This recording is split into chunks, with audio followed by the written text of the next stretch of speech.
Good evening, everybody, and welcome to this week's episode of the Cool Down Lap presented by Midwest Motorsports. I'm your host, Anthony Castor, driver of the 8 in the Cup Car and the Road Series, and I'm joined here with James Johnson, the voice of Midwest Motorsports. We are glad to have him back this week so we can get all of his thoughts on everything that happened over the weekend. Of course, regarding the real life racing. Kind of itching to get back into the Oval Series for some Friday and Sunday night racing. So we are going to bring you some news regarding the polls that just closed up on those, regarding some of the races next season, and we might even hit at some of the rule changes and a teaser of the schedule. So without further ado, let's bring in James here. And James, man, how'd the weekend treat you? Hey, Ant, thanks for introducing me, man. Yeah, it was a great weekend. I hope you had a good one too. Lots of good racing around the world, and another week off of Midwest Motorsports, man. I'm chomping at the bit to get things going again. Uh, Off series with the road, off week with the road series. So we crank that up tomorrow. I hope everybody's looking forward to that as much as I am. And Oval Series still on a little break, so I'm really excited to review the results of the poll and see how next season's going to crank out. Yeah, for sure. I was kind of surprised at some of the results in the poll, so we'll talk through that a little bit. We'll actually probably go over that shortly after we finish up the This Week in Motorsports, where really there was some pretty good racing over the weekend, I'd say, between all the series that were running. I'm sure we're going to touch on the Bristol race and how either unexciting or exciting it was for people, but yeah, let's go ahead and get into it, man. What'd you see this weekend? I saw a little bit of everything, man. Saw the Cup race, the F1 race, and the battle on the bricks of the IMSA series. So, not sure exactly where you want to start, but there was none of them were bad. So I think there's no wrong answer there. I guess we can start with the battle on the bricks. It was cool to see a couple of pictures from Steve Hansel. I know he was there in person, and he said that they might have made the intro on the broadcast. I don't know if you saw the picture Steve shared, but I thought that was pretty cool.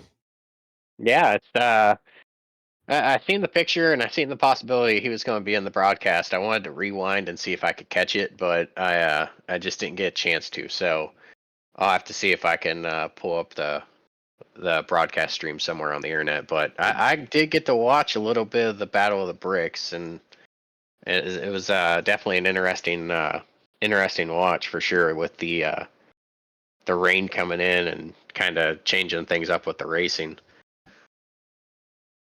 Yeah, 6 hours is a long race. Multiple drivers and um, just nonstop.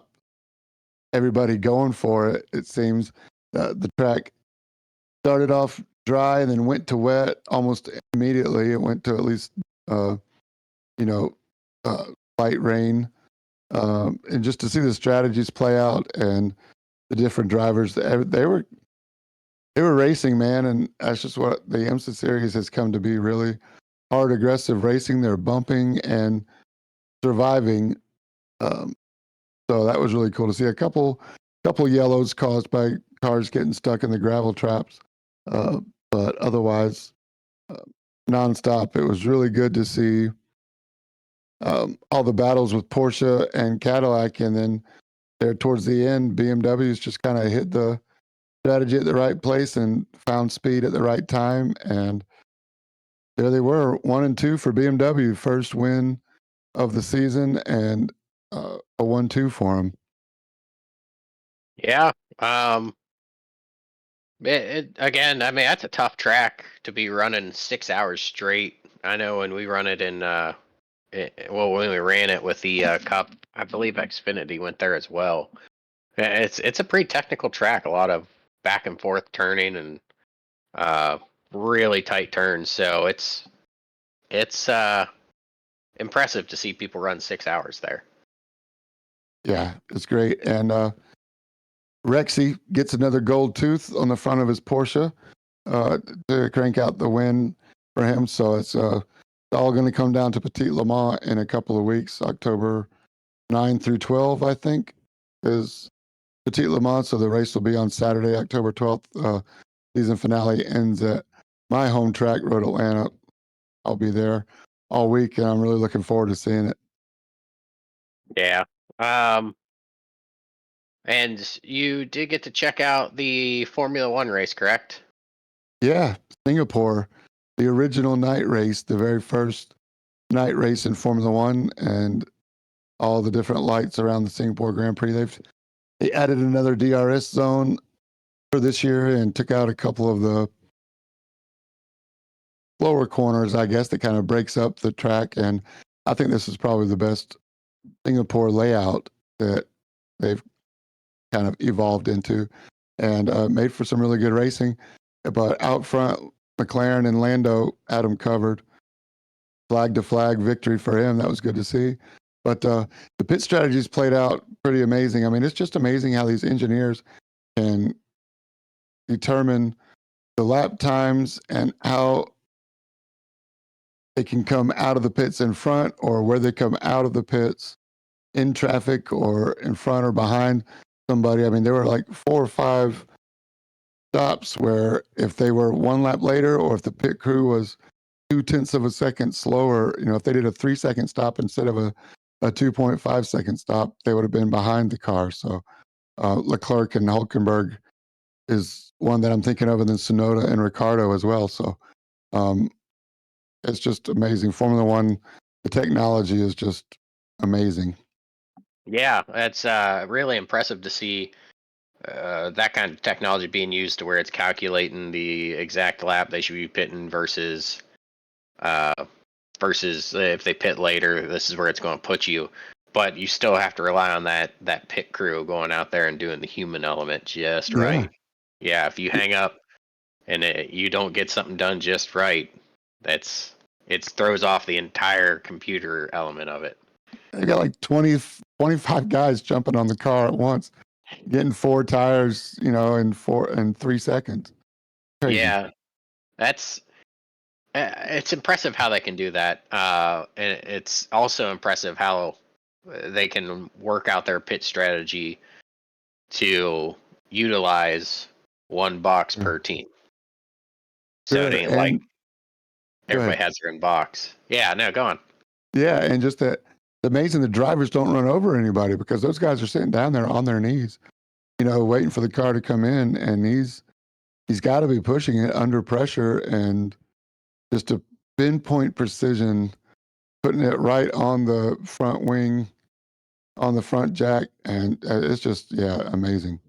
Oh, and Um, I mean, you just said something too that made me think about their pitting and everything. The front wing. Those guys change that front wing out in a matter of seconds, yeah, which is also impressive. I mean, the skill these guys have, and I'd say the lack of fear, or more so the respect they have for the drivers not to hit them, right. um, it's commendable, man. It's really impressive, and I'd say their pit stops are pretty awesome to see just how quick, efficient, and productive they are. Yeah, I wonder how much AI has taken over as far as predicting the correct lap to come in and when to come in based on real time information. I think machine learning has got something to do with it. Of course, they have war rooms that are communicating back at their respective home plants, hundreds of engineers and people looking at computers to figure out, looking at all the data. But yeah, it's just tech's amazing, and the racing is pretty awesome too. And there's some really good side by side moves. And just yeah, Formula One's not for everybody, and I get it. If that's not your thing, it's okay. Um, it just I watch for different reasons than I watch NASCAR race, and different reason than I watch the IMSA race. And they're all awesome to me. Just a big racing fan. Yeah, going back to your statement there about AI and its involvement with F1. If I had to put a number on it, I would think it's probably 75% of that their pit data and their lap data and everything. 75% of that's relying on that AI, and the last 25% is probably the what do they call them? Crew. It ain't a crew chief, car chief. Yeah, sure. Yeah. The last Engineer in their ear, 25%, yeah. I'd say, yeah, is between the engineer and the car chief on do we listen to the data and let's come in. Right. um, but yeah, F1 race. Unfortunately, I didn't get to see any of it. I think we were going to go shopping. I know, skipping F1 race to go shopping, but Yeah. it was something I would have liked to see. Singapore's always a good race, and what's up with the lizards, man? It seems like every year there's a lizard on the track. Yeah, a couple of years ago, Max called him Godzilla, gave him a name. This year, I don't think they named him, but a couple of marshals tried to chase him and they couldn't catch him. I don't know what they were going to do if they got him, but yeah. Luckily, I think he made it out alive and he found a new home. But yeah, wildlife at different tracks, it's always a possibility. Yeah. Um. So, did you watch any of the Xfinity Series race? I did. I did get to see quite a bit of it. I thought it was pretty good. So, I'd like to put a poll out. I'm probably going to after we're done here on how many people actually got to watch the race since it Oh, switched because over the to the CW, CW. Yeah, right? and kind of get their feelers on it because I got to watch it, but for some reason, and somebody on Twitter was nice enough to inform me that uh, my picture quality was terrible on mine. Like it was streaming in like standard definition, so you couldn't read any of the driver pylon information on the left. If they brought up like the driver information where it says like this is their where they're from, this is their name, and this is a cool stat about the track, you couldn't even read that either. And I was like, oh, this is going to be rough. Oh, So, that's terrible. oh yeah, no, it was awful. Honestly, I got to watch maybe half the race, and I was like, I looked at the wife, and I was like, I either need to put glasses on or scoot closer to the TV. I was like, I really cannot watch this. Were So, you streaming it or watching it on with the antenna, or because I no, think that's one of the straight ways you from could Direct have. TV. Oh, So I guess the nice people on Twitter informed me that it's the local channel or the local channel broadcaster that broadcasts CW is needed. They need to go and upgrade their broadcasting to high definition because they're just streaming a standard definition channel. what are you in 1990 or what? Oh my God! Well, Northeast Ohio, I guess, loves their standard television. So hopefully, Huh? they get with it before next season starts because I really don't want to be watching a race in standard television. Yeah, I hope so. I hope so for everybody that's in rural areas that don't have it. I had no problem doing it. Of course, I'm in Atlanta, but it was. I did have to, go to my. I have the dish for some stupid reason, and I I did have to go to my local channels. It wasn't CW channel; it was the local channel that CW has on the side. I think there are like 5 or 6 CWs. It's all part of Paramount, I thought. So I don't Hmm. know how the networks work, but I had to find the Atlanta version of the CW, not the national version of the CW, to find the Xfinity race. So hopefully they'll streamline that a little better before it's all over with. Yeah, I know. Looking at Twitter, it seemed like there were a lot of unhappy people. Yeah. But Anytime there's uh, change, people kind of get confused until they figure it out. yeah, I'm kind of happy though that they decided to test it out now. With the season kind of coming to an end. I mean, you can argue that hey, it's important that because they're one race away from the playoffs, it's important to watch the race. But also, I would hate to go into next season and not know what the heck's going on, why I can't watch this or anything like that. Let's get it done now, and that way next season when they start the CW full time, because I guess NBC did this as like a nice way of kind of easing them into it. But um, Well, I hope they get on it as fast as Xfinity Internet. yeah, exactly. Xfinity needs to be pushing them like, hey, man, we are the fastest internet out here. Right? Can't be dealing with this standard definition stuff you're doing. Seriously. All good. But I thought it was a good race. I'm glad to see Haas back up top with Cole. oh yeah, it was good to it was good to see Cole run a good race, but it was also equally I don't know if you want to say concerning, confusing to see just how bad of a race Justin Allgaier ran. Oh man, I felt so bad for him. He got everything wrong. I don't think he Oh did it. man, I mean, yeah. it So was it. You just thought like starting off like okay. I mean, he had one issue. Uh, he'll work through it. No, it just kept going. and it started on like lap 1 or 2, right? I want to say it was within the first 10 laps. I want to say it was early. Yeah. And it just snowballed downhill from there. Kept getting Yeah. worse. I felt bad for him. Well, again, uh, it's rough to see, but hopefully he can shake it off and head into the playoffs with, hey, it was a bad race, put it behind us, and refocus. Did you see that DeWalt Sawzall that reciprocating saw that took a lap around the track with him before it finally spit out the other end, and they brought it back to him, and you could see the inside of the piston thing going up and down, and it was still working. Did you see it? Oh yeah, yeah. Oh, that was awesome. I was very impressed that that thing came back in working condition. I figured the way it was taking off and the sparks it was throwing, that thing would have ground down to the point where it didn't want to run anymore. But no, they did. Yeah. DeWalt did a good job making that tool up.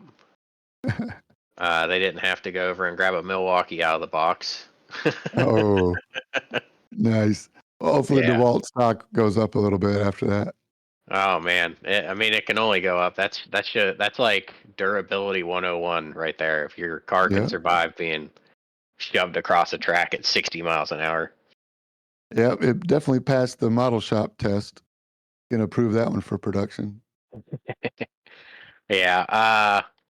Was there anything else in the race that kind of stood out to you? I thought the racing, in my opinion, wasn't too over the top for the Xfinity. It seemed like once Cole got out front, it was kind of his race to lose. I was pulling for Sheldon Creed, man. That dude's overdue for a win.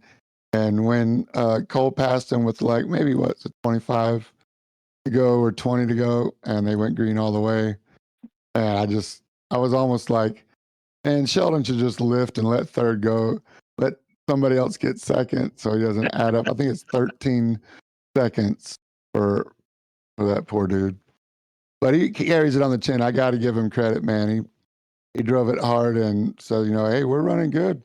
It's not first, but to have all these seconds, we're right there and we're running on top, we're getting great points, and we're moving on, start the playoffs. I mean, it's all good where he's concerned, and he's proud of his team and proud of the work that they're doing. And I can't fault him for that. That attitude is definitely shows a level of maturity. Yeah, speaking of attitudes, I seen his teammate was giving him some guff on pit road, probably about how he just wouldn't let him go by him.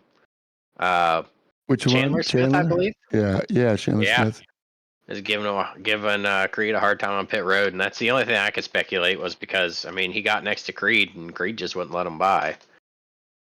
Heck no. But I mean you're at the last 15, 20 laps of the race. I mean if you're fast enough to pass, go by. But if you can't race fast, I mean I don't see why you want to let him by. No. I'm glad he didn't let him by. Get you, man. Heck yeah. Um, He wasn't going to catch Cole Custer anyway. No. And looking at it, I mean, this. Do you think that Sheldon Creed could have the kind of year like Hemrick had? It was Hemrick, I believe, who didn't win a race all season. I believe this was Xfinity maybe 2 seasons ago. Didn't win a race all season, just ran consistent. Was able to get himself into the final four and won it. Look at I all. believe he won at Phoenix. He either won at Phoenix or he finished the highest at Phoenix. He won at Phoenix. It was a win because they were saying it's impressive that the guy couldn't win all season and then finally won in the championship when it mattered, and he won the championship. Wins the one that matters most. That's Exactly. the way to do it. In all honesty, if Creed can pull that off, I'd be pretty happy for the guy. Heck yeah. I mean, it'd be a Joe Gibbs Toyota championship in Xfinity. It would be his first win. And I mean, what better way to win than to win it all, I guess. And make a name for yourself and, start lining up sponsorships for a cup ride. Yeah. Well, next season, I don't know if you were on here when we were talking about. We might have been talking about last Did I week. miss something? Next season, him and Sam Mayer are going to Stewart Haas. Awesome. Yeah, which Sorry, kind of threw I me was off. not been paying attention to the silly season stuff yet. Oh, it's all That good. made you But mad? well, no, it's just different. Like it came out of nowhere because Sam Mayer's yeah, he's pretty consistent. I can't say consistent. He's a good driver, and I just found it hard to believe that he was going to leave something where he was successful at JRM and go somewhere else. I mean, and Yeah. not try to go like up to Cup or something. But I don't know. There Yeah, was Sam Mayer's never really impressed me to the point where I want to, be his number one fan. Um, but yeah, he's pretty inconsistent, and I mean, also when something doesn't go his way, it's like the kid got bullied on the racetrack. Like you get off track and you think you want to cry about it, but it's still surprising to go from somewhere where you're actually finding success and go somewhere else. The other thing last week that kind of threw me through a loop was Brandon Jones going back to Joe Gibbs Racing. wow. Yeah, I didn't see that one coming. I mean, I know he wasn't having the kind of success at Junior Motorsports that you'd think a guy would have because I think he was in contention up until Ty Gibbs wrecked him at Martinsville, but a couple years ago. But I just feel like two seasons, then you switch right back to where you came from. I feel like he's thrown in the towel just a little bit too quick. But what do I know? I just Well, watch.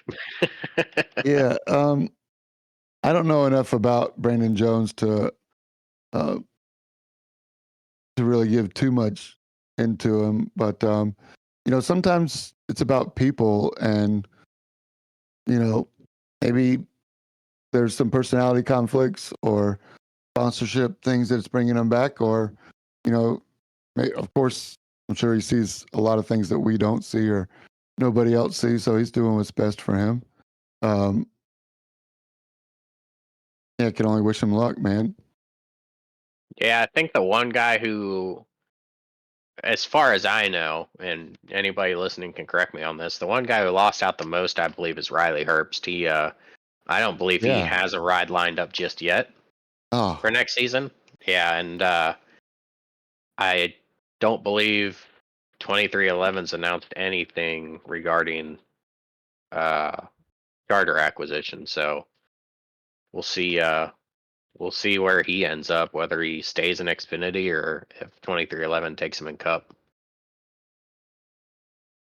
yeah. I'm still confused about the whole charter thing in the Cup Series. I mean, if they don't sign the charters, NASCAR are going to reclaim ownership of those charters and have them to sell to somebody else. A lot of people Take are the money saying and that. run. A lot of people are saying is that NASCAR could do something like that, where hypothetically they could buy the charters back and sell them. And I mean, I seen speculation where in the new agreement that a bunch of people signed, Not 2311, and the other one was Rich Front Row. front row. I seen where NASCAR can also field their own cars. Oh, Yeah, so interesting. Again, whether it's actually in the writing or not, this is coming off of reporting, but NASCAR fielding their own cars, I mean, kind of scratch your head a little bit at that because then they're becoming a team. So, yeah. it, Well, Penske's got a couple of cars in the IndyCar series, and Roger Penske owns the IndyCar. So, and not new. And speaking of IndyCar, while we're talking about charters, their IndyCar's going to a charter system for next season, effective immediately. So I wow. haven't seen all the details, but IndyCar is kind of adopting the same charter system that NASCAR has. Oh, wow. I mean, as you just said, Penske being in IndyCar and also being in uh, Yeah, yeah, NASCAR. being in NASCAR, they're probably taking some of that NASCAR thoughts and opinions and coming over. So You it's know, the gonna be lawyers interesting that to write see. these contracts are getting rich, man. It's just crazy. Should have been a lawyer, man. Those dudes are printing money, creating jobs for themselves, coming up with these contracts. Yeah, so we'll go ahead and move on to the NASCAR Cup Series real quick, and then we will get into the meat of the show. I guess this has been the meat of the show, man. Yeah. uh, All right, we can ramble all night, man. I'm sorry for.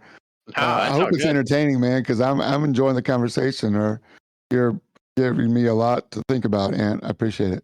Well, now we're getting into the conversation of NASCAR, man, and the Cup Series at Bristol. What did you think of the race? I think it was an old fashioned butt whooping.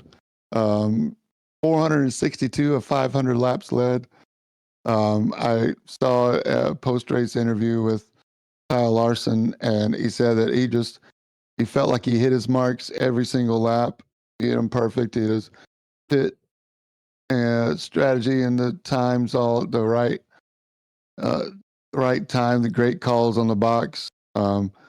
Almost no chassis setup changes throughout the race. So even as the track evolved, the car stayed hooked up and fast, and that means they came prepared right. So he said just everything came together perfect for him. And I mean, I thought there was a lot of passing. I do have a big problem with one thing, but we'll get into that a little later. I want to hear more about what you thought about the race, Ant.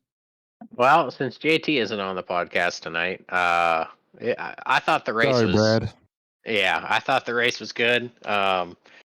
And that's not putting any bias into the fact that I'm a Kyle Larson fan. Because as I was telling you before the show, man, I took the Jeff Gluck poll and on Twitter, and I marked that no, I didn't think it was a good race, and I think I did that out of just quick and not thinking about the race as a whole. And in all honesty, I don't think it was a bad race.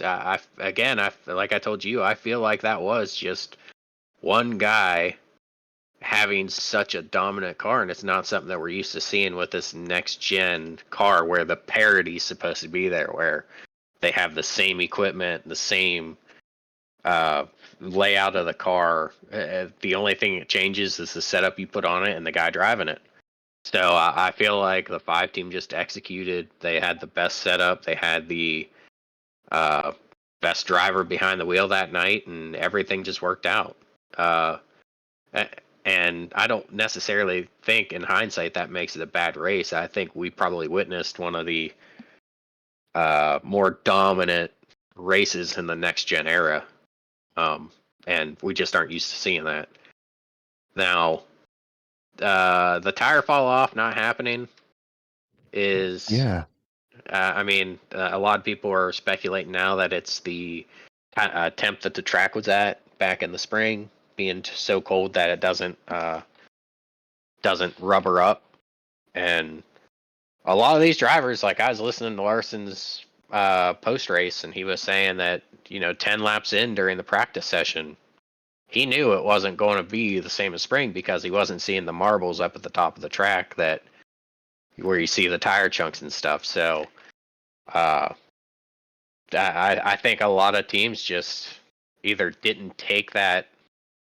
uh, didn't take that sign to heart, and they left their setups where they were expecting tire wear, or they just missed on the setup. But altogether, I don't think it was a bad race. Looking back on it in hindsight, I think again we've seen one team go in there and just show how dominant they could be. We saw Uh, over a second and a half of tire fall off on lap time over the stint from start to finish, and I thought the way they applied the rosin down, was it the rosin down low and PJ one up high, or other way around? But either way, applying the traction compound additive. I mean, I don't think they planned on doing it that way. That was almost or they didn't tell the teams exactly what they were going to do. There was some confusion. I heard some people talking about that, just, on NASCAR Sirius XM. But yeah, I think that was kind of a curveball that got thrown in. I don't know if that was a game changer for anybody specifically, or just everybody kind of learns how to drive it. But um, I think there was a lot of passing. It just wasn't for the lead. I mean, Truex got dinged for a speeding penalty, and he was able to make up some ground. Ty Gibbs got dinged with one and was able to make some passes. And Bristol is just such a fast track that things happen so fast. I mean, 15 seconds per lap, and you know, there was there was room to run three wide on the corners, but most of the guys were kind of diamonding it, even if they're running the high line. And then by the time they get on the straightaway, there's not room for three to really run and keep the speed. So there was a couple times where see guys that had the middle was open, but the guy on the inside was going to bleed up into him, and he was going to be the meat of the sandwich. So nobody wins in that case. So I'm not sure what they expected, but and also here's another thing that I think is played a big factor in yesterday's race or Saturday night's race was the fact that um, it's the third race in of playoffs. These guys have a lot to lose.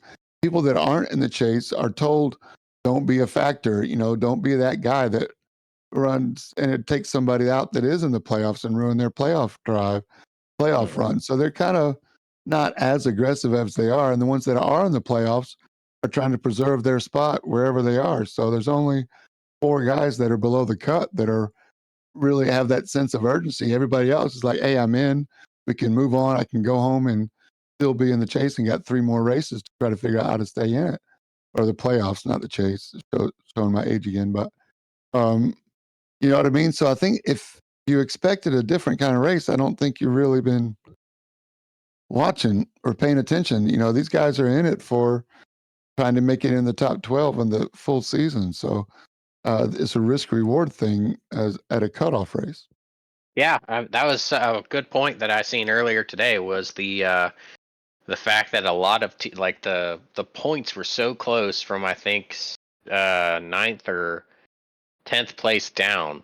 Like it was only 8 point difference. So you drive too aggressively and cut a tire or run into somebody and damage your car, you're going back those 8 points and it cuts you out. So Right. I think a lot of drivers were just driving to survive that race and move on to the next round. So uh, Exactly. we'll see how everything goes, and with the new uh, reshuffle, I guess, of Right. reshuffling of all the drivers going to Kansas. Kansas puts on a good show. We'll see if we get the same kind of racing we got there in the spring.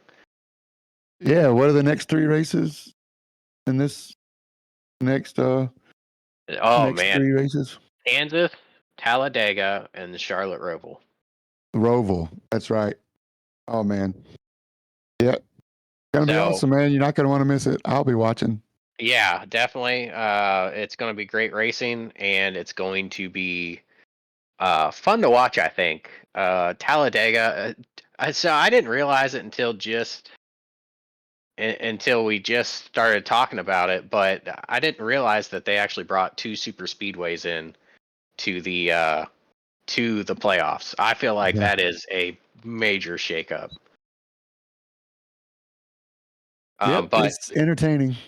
yep, but we have a surprise guest with us tonight, guys. So we're gonna end our uh segment there, the this week in motorsports segment. If you're listening, thanks. There's a lot to talk about that stuff, but our special guest tonight, if you guys could listen in, is Michael Odell with the 56 in the Road Series. Let's Uh, go. how you How's it doing, going, Mike? fellas? Doing Doing all good. right. How you doing tonight? Oh man, we're doing good. We're doing good. Glad you could make it on here. We know you have a busy life outside of the league and everything, and we've been trying to get this together. So we're happy you could make it. I am glad that the schedule worked. It was a little bit of a close one, but well, that kind of comes with ambulance work. So glad it can work out. Oh, awesome. So you deal in the helping the general public out outside of work, then I imagine. Yes, Oh, it awesome. is one of the greatest and sometimes annoying jobs, but it keeps it interesting. Yeah, and then you also race in your free time, not just with iRacing, but in actual motorsports, man. How do you balance everything? Honestly, I honestly I have no idea. It's one of those.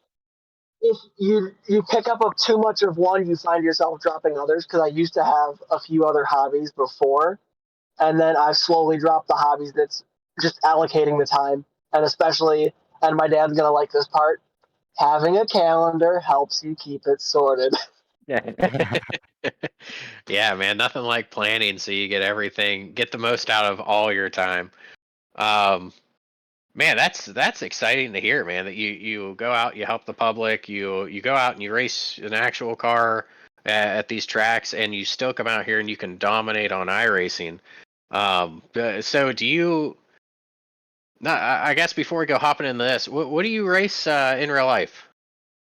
In real life, I race a 2001 Top Kart, and then this year we've recently worked with Alliance Autosport, and I've moved up to a Spec Racer Ford, or as James likes to call them, the Great Spec Wreckers. Spec And Record we've 4, done, baby. That's right. yep, you know it. And so far we've gotten to go to a few tracks I've grown up at personally, like Gingerman, Groton, a couple of the local ones, but also it was a first this year for me. We got to go to Road America over in Elkhart Lake, and it was amazing. It's one of those tracks that like even just being there the first time is you're in awe the entire time. It's just there's no words for such a beautiful track, and then being able to be like, oh hey, you're actually competing this weekend too. Oh, that's awesome, man. Yeah, the track I've seen it on TV. You know, you race it in iRacing, but I don't feel like there's anything like until you go to the track that you can really appreciate it. And that's one of the tracks on my bucket list that I'd really love to go see. If you have the chance to even like get a track day, because I know there's companies or like small shops that will let you rent like a even a Miata for the day. I would Hmm. highly recommend even that because even as from the grandstands, once you're on track corners like the kink, the carousel, up the hill into one, down into one, two, turn five, and then it just it doesn't portray right or well on TV until you're physically there. Like, oh, these actually have angle or banking to them or elevation, and it really helps seal that perspective between iRacing and the real deal. Oh man. So speaking of the difference between iRacing and the real deal, and I'm sure you probably get this question a lot, but what is the difference there, man? I know you got the seat feel in the car where you can Yeah, feel like shifting the car weight shifting and everything going through the corners. And you kind of lack that in iRacing unless you have one of those really high end machines. But is the difference really that astronomical, or can you actually use iRacing as a tool to better yourself in real life racing? iRacing can be used to better yourself. It is proven time and time again, especially if used right. Because if you try to use it as a one-to-one replica, it starts to falter. Because the way like the current spec Ford in the real world drives versus how the iRacing spec Ford drives, there's very what's the word I'm looking for? There's very minuscule or small differences, but they're enough to where if you've done one to the other, you know.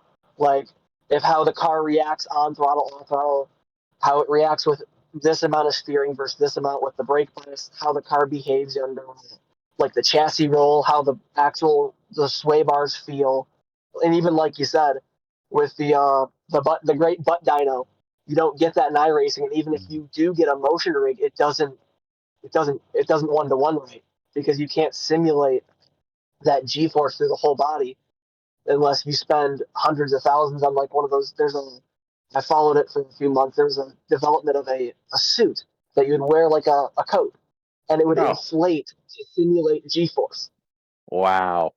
But even then, you're still not getting the one to one. And honestly, with iRacing versus the real life, I would say iRacing has been actually a little bit harder to pick up because coming from karts and the real world to the sim is I'm not sure if you've heard of it's those like sensory tanks where it's like a tank of water, it closes and it's just nothing. Okay. Think of going from every single sense to basically almost nothing. That's what the from real life to sim feels like. So I'm I got finally you. starting to pick up that bridge because you're trying to. There's not really a good answer to the artificial of the iRacing, like the force feedback, the feel. There's ways like there's that haptic pedals. There's force feedback in the wheel. There's shakers and stuff. There is a lot of very not specific but general ways to get close, but they only get you about 40-50% of the way. And then that gap is trying to be filled. And for me, I only run force feedback on the wheel, and then that's it. And the simple load cell.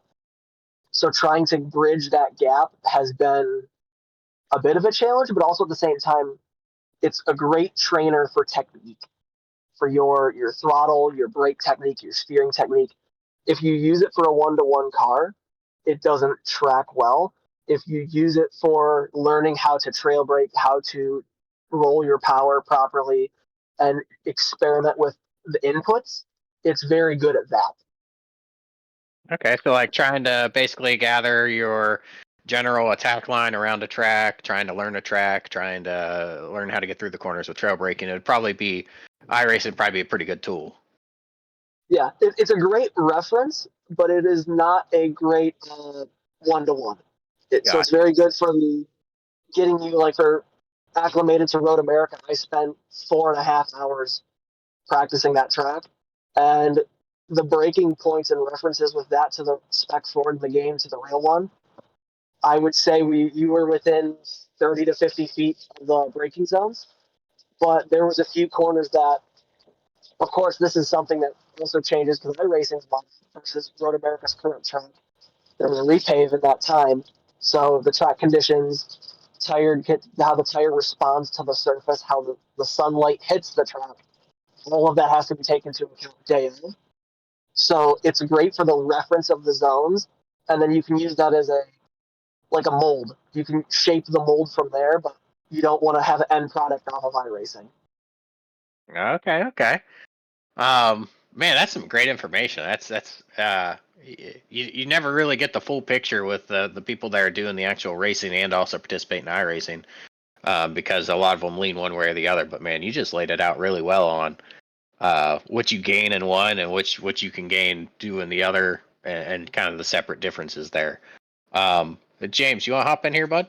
Yeah. I was just going to add, there's probably no reset button on the real thing, right? You can't just click a button and return to pit and get a tow back to the pit lane and start all over. I think you can get hurt a lot faster in the real thing. Oh yeah, there's no tow button, and you always have that. kind of lingering feeling with it where you like, because you don't want to think about it too much. Because like, of course, with Yeah. someone like me, we had sponsors, and it was very, very grateful. We've had Page Construction with us all year, and they've been great. It's helped us bridge the gap of the financials, and it's been great working with them as a full team. And hopefully, we can work with them again next year. But having it where you can think about that, but it's best not to an extent, because if you think about, oh, I'm gonna rep the car the whole time, then you're not going to be worried about your driving, your technique, how you perceive the track. You're going to be not absent-minded, but like you're going to be spaced out. You're not going to be Distracted. there when you need to be. For sure. I watched a lot of your in-car from that you shared with us, and I forget the name of the track. I think it begins with a G. Gingerman. Yeah, amazing. I mean, you are really driving the car on the front, and I never really uh, saw somebody. So this brings me to my question, especially when you went to Gingerman or even Road America for the first time. Do you get like talk me through that the evolution of the weekend, how the weekend goes the first time coming to the track and helping the guys set up or introducing everybody? Do you get to do a track walk? Do you get to Are you camping out? Are you driving back and forth to a hotel? Like, what does the weekend look like, and how do you evolve up to knowing when your race is when you want to peak? So setup changes, things like that. I mean, what kind of freedom did you come with the car prepared with the right gear? Do you already have a setup in mind that you were able to talk on the car? Because is the car yours, or are you working with a group that has mechanics that are bringing you the car? The car is a rental. Alliance Autosport is a team in Ohio and over by Columbus. They prep the car. They bring a crew to work on it. They do the whole nine. They have like data sheets from every track. So, and if they Nice. don't have it where they've been to the track, they have like a baseline setup to throw in there, just like iRacing pretty much. And we usually camp if it's karting, but with this we did hotel because usually we'll just reconfigure the trailer, and that helps on the cost of the kart season. But can't really ask to reconfigure their trailer. So, but like you said, the biggest thing is track walk. Having a track walk is nice, but for SCCA weekends, we've not gotten that. It has been a you show up to the track, and if you can on the way there, you try to reference video like onboards of other cars that people post on YouTube. Like Bobby Sack, he's like the golden boy of SRF3. He is very good for reference, and after personally meeting him, he is a open book when it comes to data and downloading. So it's very good. That I've heard helps. that name before in the runoffs. So yeah, that's Yeah, awesome.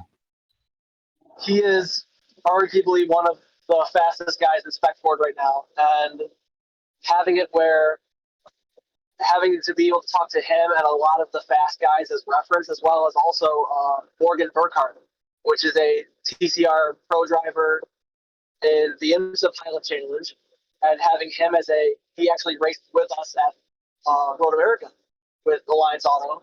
So having the people there to download, because the thing is with SCCA, a lot of people would say, oh, it's grassroots, so you're not going to see lots of the big names.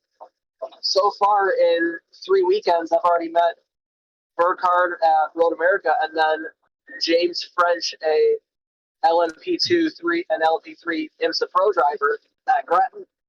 So having those big names in these grids is amazing, because also a lot of them you can go up and talk to them like you've been friends since for decades almost. It's very cool. The camaraderie's there. The community itself is there. It's a very great group to develop as a driver. Man, that's really cool to hear. So is there anything I guess that you're looking to kind of branch into, I guess, from the spec racer, or is there something else you're looking towards getting into?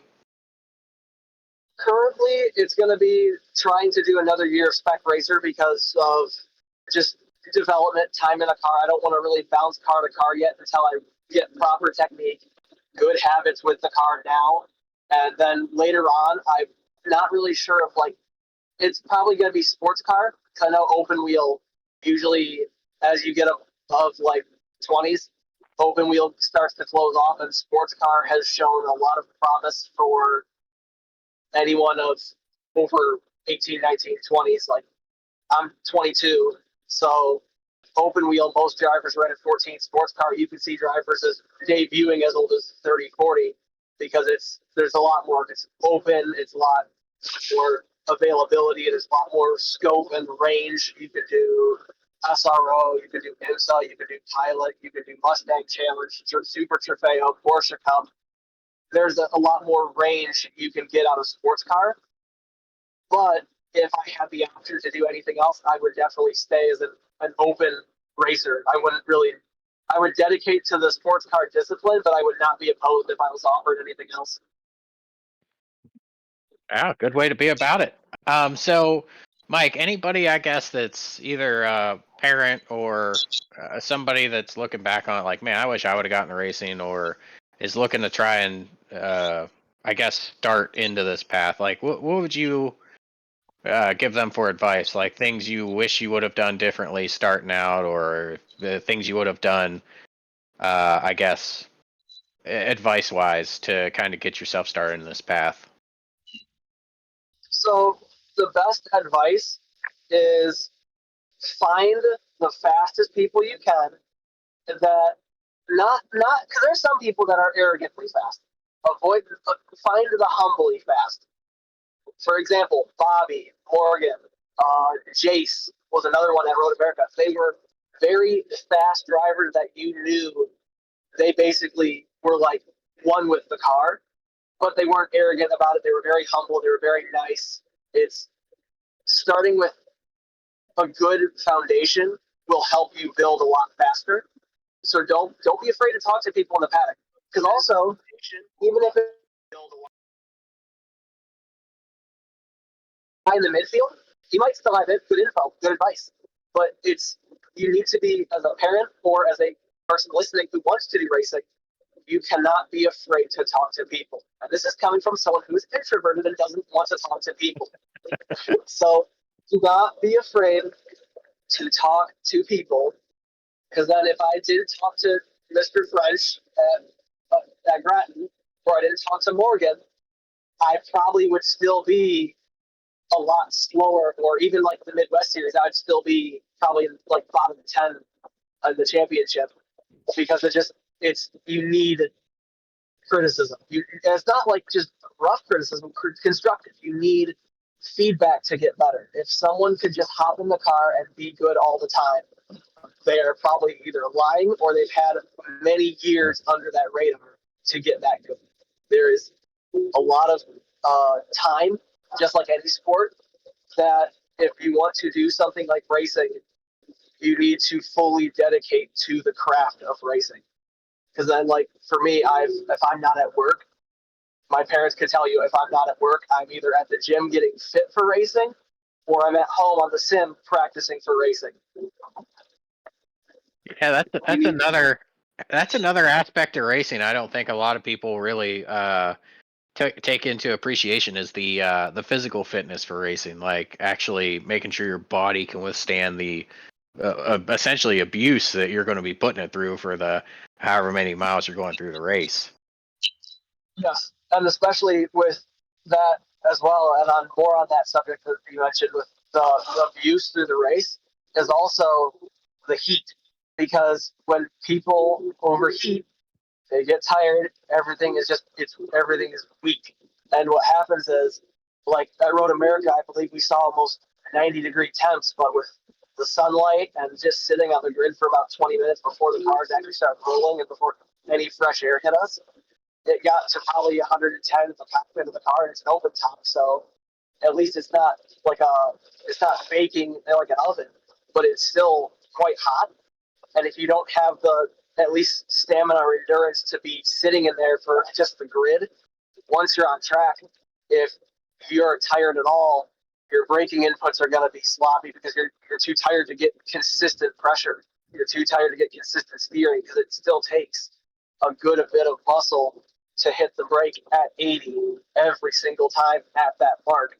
And if you're tired, you're not going to be thinking about that. You're going to be thinking, man, I'm tired. I really want to get out of this car. And then you're going to start 81 on this pedal. Okay, up 85 on this time, and it makes you inconsistent if you're not physically there still.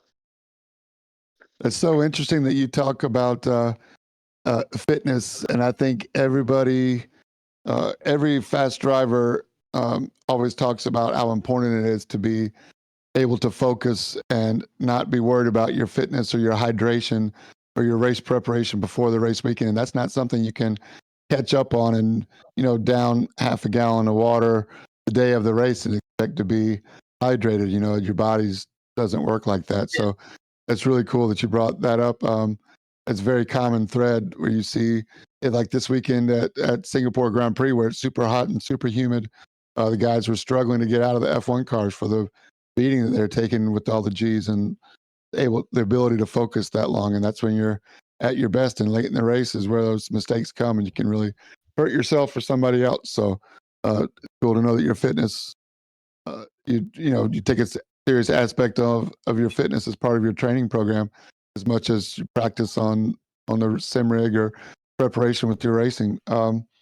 I think what Ant was asking earlier, we know Ant just had a baby this year, so I think he was asking what kind of cart he should get for him and at what age that he should start buying the helmets and gear for Okay, okay. Now we're getting. Okay, so let me tune you into this then. How old is your son?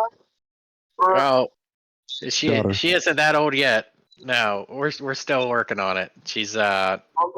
almost one. 4 months, 5 months, Almost one. So almost one. if you want, and if the wife agrees, because that's a very important part, Oh, she's in you agreement. you can probably start her in a cadet cart, which usually they use like 50cc engines. They're little, really stinky go karts. They're very simple and easy to work on. And she could probably start by 3, 4 years old. I've seen that happen a lot at most race weekends, especially when we raced local or Flat Rock. There was a lot of kids. Even when I was 10, when we first started, there was a few 7, 8, 5-year old. It was You could start very young with karting, and from there, if it picks up, it picks up. If not, that's basically y'all had fun racing Yeah, for a season or exactly. two. Yeah, as soon as she can sit up, get her those little hover around drifter scooters, and let her just play and get the feel of driving around. I joke, of course, but what about you, man? You got any little ones popping out yet? You married? You got a girlfriend? What's up? What's up with your personal life there, Michael? Just plain old Michael. It's pretty much just solo riding for now, and just focused on making it with racing and being a pro in the motorsport world. Hopefully, you can find a nice trophy girl to hook up with you on your podium and get the right smile going there, Mike. I know you're a ladies' man when you're not racing, man. But yeah, first of all, I just want to make sure you know how much we appreciate you taking the time to talk to us tonight, and really just the way that you carry yourself in the Midwest Motorsports League, not only on the track but off the track as well, in the chat, and always positive. Even when you have a bad run, I felt so bad for you at Nurburgring this year when you got uh, T-boned by the Walrus out of nowhere. But of course, technical stuff happens. But you took it on the chin. You made a heck of a drive coming back. Um, yeah, just give me a little bit about your Midwest Motorsport experience and how you found us and why you stick around. So this is going to be somewhat funny because I actually found the page. I think it was either you guys had a Facebook ad running or an iRacing group. Like it was shared. Because I don't know, were you like 2 seasons ago when I first joined? Do you guys have hosted sessions at all? Yeah, I believe we ran hosted sessions. It was either a sponsored Facebook post or a hosted session. That's what got me started. And at that time, I never even ran GT4. This was back when I was running the great Brian Coxon setup of laptop and Logitech. Man, was that a setup? No shame. And no shame, because you got to start from somewhere. And that's with the real and the sim. You need to start from zero, and there's no shame in starting from zero. And then on the first season with the Porsche. That's when I ended up joining in with you guys. Me and Sam had that great battle all season. Yeah. And after that season, it was like, you know what? With how many times I get either blitzed into one on an official or people just don't seem to care about racecraft, I'll stick with this another season and see what happens. And then season 2 came around, and it basically reminds me of back when I was little, like growing up at the like Flat Rock, where it didn't matter if it was you were racing someone's kid who was 10 and someone's like dad who was like 50 or 60 was on track at the same time. When everyone got off the track, it was pretty much a big old group that was very tightly knit. I wouldn't say like a family, but it was pretty much like so. And having that community, the community between everyone at the track, everyone knew everyone. It was a very what's the word? It was very similar to that with how Midwest carried itself, to where it just felt like I was just at the track again for another weekend. So from there on, I just started talking with the guys more and joined a group here. Hey, you want to do this? Sure, do that. And it's been awesome. Even this year, I'm really happy that it's like everyone knows everyone. Everyone's on good terms. Sure, there's a few moments where like you get a little heated, where something happens that you'd either say, well, it shouldn't have, or it never should have happened. And something, it could be hardware, it could be just a mistake. But at the end of the day, everyone is like, yep, it's racing. We had fun. See you next week. And it's very nice. It reminds me very much of early Flat Rock when it was not hyper competitive and okay, everyone has to hide everything and really be a dirty driver just to be at the team. You can be clean and it's respectful, and I like it a lot with that. Yeah, well said, man. And you definitely fit right in with all of that. So, really appreciate your effort and glad to do it. Glad to have you with us. And, EMTs and paramedics saved my life more than once, actually, but definitely with the big one. And a lot of respect for you. Are you the one that's driving the ambulance? You know, Or you guys take turns? Buddy is right now. We're doing a 22-hour shift, so it's our truck does can do 911, but most of the time it's like transfers. So like if they need to go from a hospital to another hospital to home. So like if you just see a random ambulance on a corner of like a doctor's office, that may be me. But it's nice. The only thing is with 22 hours, he'll take like one of us will take the first 11, and then the other will take the second 11. And my brother calls it Detroit style, where one person takes first half, the other takes second half. Because he's over on Detroit Fire now. He's doing firefighting driving, and I couldn't be more proud of him. It's really cool to see him do that because that's been something he's wanted to do since he was like 8 years old. Yeah, well, mad respect to you, man. Thanks. Yeah, it's a lot. It's not like there's some days where you're just busy, and there's others where it's like today where I'm really glad I got the schedule to just be on the podcast and talk. And it's done also a lot with racing because of being able to get the hours in, especially with long shifts like this. You can get your hours in by the middle of the week, and then that leaves your weekend open for racing, but you're not completely hurting the wallet on the missing hours or having to schedule time off. Yeah, for sure, man. I mean, that's great to hear that you serve the community and you're able to help out there, and you're also able to also, go out and enjoy your habits or your hobbies and have that free time to practice and such. So I do have one question here in the chat. We've been getting a lot of this T10 Bravo. Is that a relative of yours? That is my father. Also, my biggest help in even making any of this happen because I could probably go on for hours with him. He's done everything in his power and more, and has moved heaven and earth multiple times for me to even be able to be out there this year. The amount of times where mentally, and like I said earlier with racing, where if you're not fully there, you're not fast. The amount of times I'll be mentally just almost like, do I really think I could do this? I don't think I'm fast enough. The ability for him to help keep me grounded, go, Michael, you can do this. You've done it before. You can do it again. And having that, he has been what basically God has gifted to me as my rock on this earth. Him and my mom both, my brother, but the family has all been a lot of help and support. It's been a lot. It's amazing. I wouldn't trade it for nothing. Even if it made racing 10 times easier, I would rather take this road because this road I know I'm truly supportive. Oh yeah. He'd be the first one to throw you under the bus too. It's great to have a support system, man. It always helps whenever you're having a hard time or the self doubt, like you said. It's great to have that support there. And so did the racing bug, I guess, start with your dad? Did he do any racing, and you just kind of jumped into it following him, or are you starting that with your family? Honestly enough, similar to Liam Lawson as well, is the movie Cars. That got us started because me and my brother and my mom and dad, we all watched that.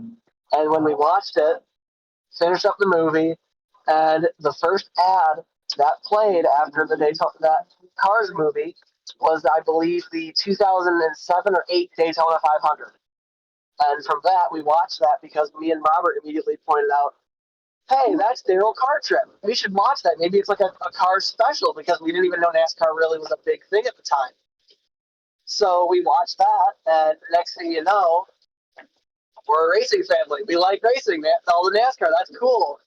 So fast forward to 2010, beginning of 2011, my father's talking with a coworker of his and a longtime friend of his, and he says, hey, my son and I are getting out of it. Would your boys like into racing? We have 2 karts. It was I think a 1980s and a 1970s chassis and an old Briggs flathead. And my dad said, do you boys want to do it?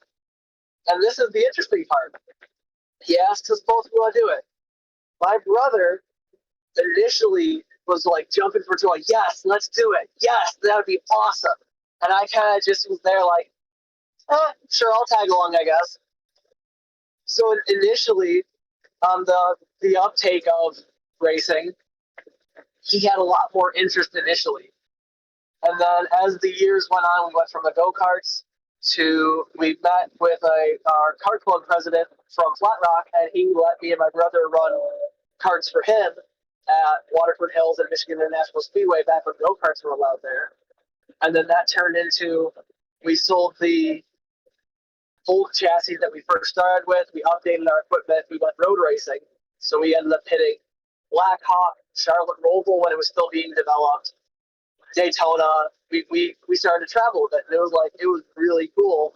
And then fast forward to around 2018, 19, and 2020, we switched again to the Briggs and Stratton Animal class, ran that for a few years, and then we switched back to the current karts we run now. I run 125 tag, and my brother runs 125 tag, and then 100cc enduro.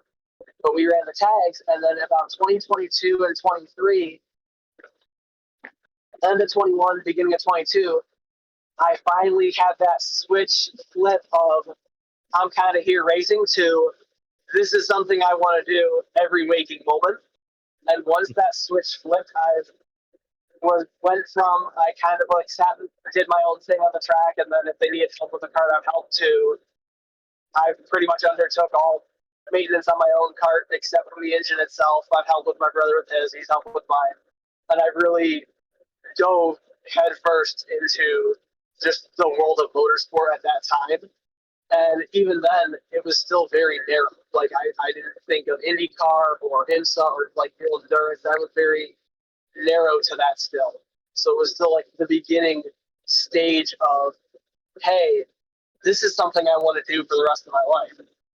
So fast forward to 22, we go to Lucas Oil School of Racing, which I would also recommend because they're very good at.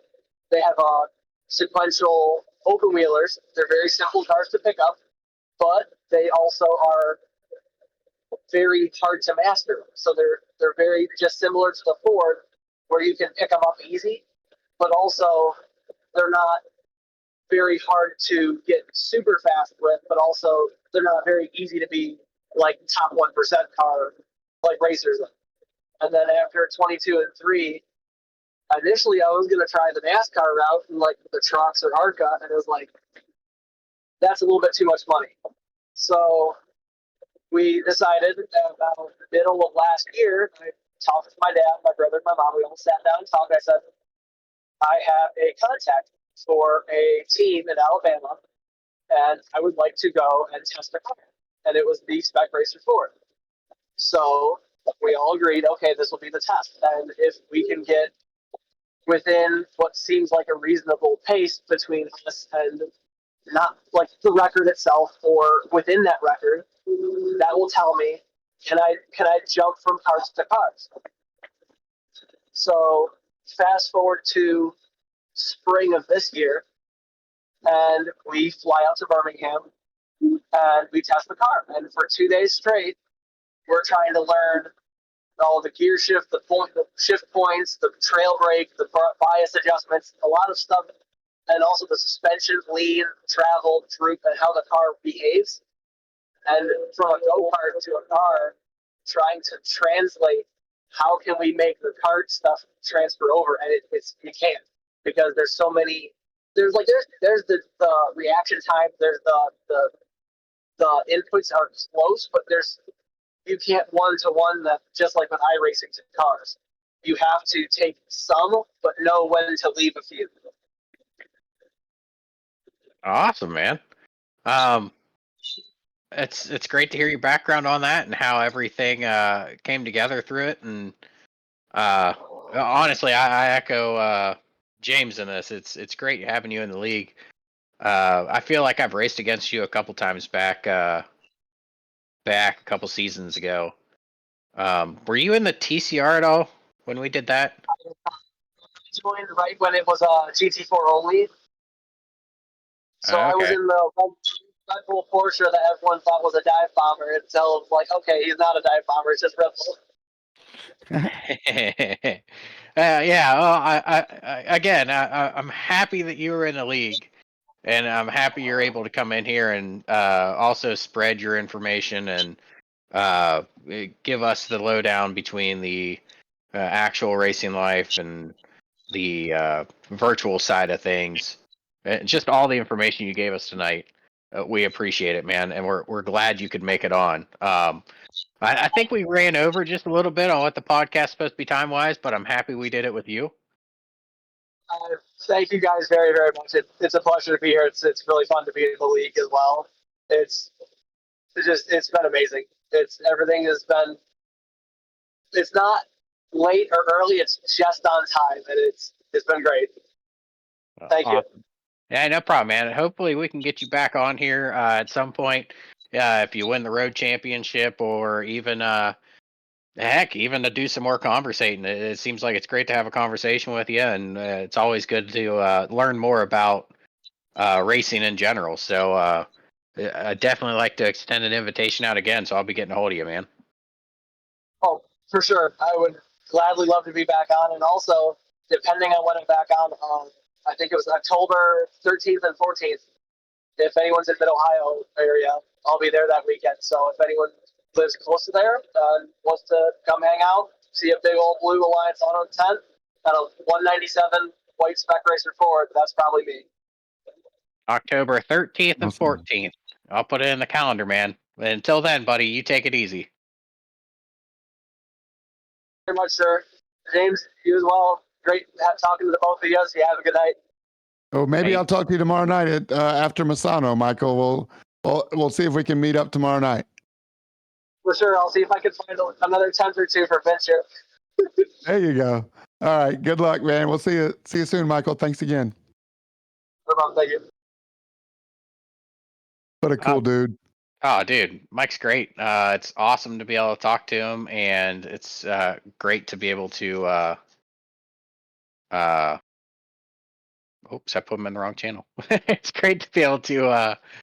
Again, just gather that insight from somebody who actually goes out, does some racing on the weekends in a competitive environment, and see, like, oh, I've driven the spec car on iRacing, and I've driven it in real life, and here's the difference. Again, a wealth of information, and I hope we can have him back on again in the future. I think what I really took from it was that, how many people and how long of a journey it's been to get where he's going. Nobody does this on their own. Everybody's needs a support system to get there. And it was really cool to hear how Michael got to where he is with his family and friends and the connections he's made all along the way. So, yeah, a lot of pieces have to fall together for anybody to get to do this in real world, with the cost and knowing the right people, and having the support too, and the desire to do it. You really gotta have something behind you pushing you to stay focused and concentrated on that goal for this long. Yeah. And I know we originally outlined the podcast with going over some of our content, the poll and schedule, but that's going to be pushed to next week. I feel like this is our longest podcast we've put on so far. And I just don't want to overwhelm the podcast with more information than is needed. So we definitely wanted to get Michael on, so that's why we kind of stretched out that intro, going over all the racing throughout the weekend, because we knew with Mike he was going to have like a set time window he could join, and we were just happy to get him on. Yeah, I think that's a good call, especially this way we can get JT's version of the poll results, and who knows, maybe even Big Eric will pop in too. You never know. So yeah, I think that's a good idea to hold off on the poll results and see what's happening for the oval season next. We do have the Road Series race tomorrow night from Misano. 7:00 is the sign up time when the lobby opens, and the stream will start about 7:20, 7:25. From Misano Raceway in the GT4s, after a week off, we start the second portion of the Road Series season. Yeah, and it looks to be some fun racing. It looks like there's 20 people in. I know there's a couple admins that won't be able to make it. I myself will not be able to make it. So, James, you just have to call it and let us know how it goes on next Monday. Yeah, we'll do it. Of course, we'll do the race review and the Twitch stream, and it'll be up on YouTube usually by Wednesday or Thursday as well. So lots of ways to catch it if you don't see it live. All right, and for all of our league members, we got some polls I'm going to be putting out in the Discord, so keep an eye out. They'll be out tonight or tomorrow, and feel free to participate in those. It's always great to see your guys' participation and your thoughts on the subjects. So I think that's a wrap for tonight, James. We'll go ahead and end it here, man. You have yourself a great week, and we'll see everybody next Monday. For sure. Thanks to everybody for listening in, tuning in, and as always, don't forget to stay in your lane.